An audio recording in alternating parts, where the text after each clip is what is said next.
Alright then guys, it is Monday. That means only one thing. It's another episode of Minute Monday, and this week we are talking time lapses.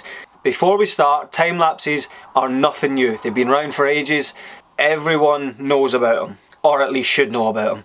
In this video I'm going to talk about number one, how you can take time lapses with cameras that don't have a time lapse function, and number two, how you can edit your time lapses just to make them look a little bit different from a normal everyday time lapse in Premiere Pro. So 1 minute starting now. If you're shooting with a camera that hasn't got a time-lapse feature, such as this, simple thing you do is just hit record. I've got 2 tips for you here. Number one, leave it on for as long as you can, because the longer you leave it, the better it's going to look. The second tip is have it mounted to something that's not going to move. Nothing worse than watching a time-lapse and the camera's moving all over the place. So if you're using a big camera like this, get a little Gorilla tripod, even if you're using an iPhone. Right, let's get this time-lapse back into edit. First thing we want to do is delete the audio, because as soon as you speed that thing up, it's just going to sound like a baby crying.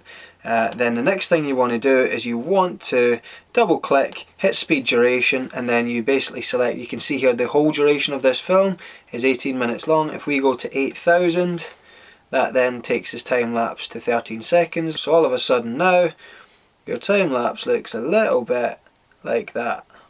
If you, say for example, wanted to make a little bit slower, then all you would do is you would cut a part of the video and then again right click it.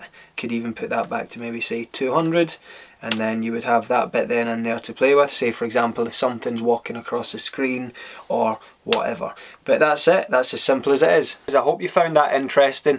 Leave me a comment below any suggestions that you've got for next week's episode of Minute Monday, or even future Minute Mondays, whatever. And yeah, if you're watching my videos and you haven't already subscribed, go do it please. Yeah, that's it. As always, thanks for watching. Until next time, take it easy, much love.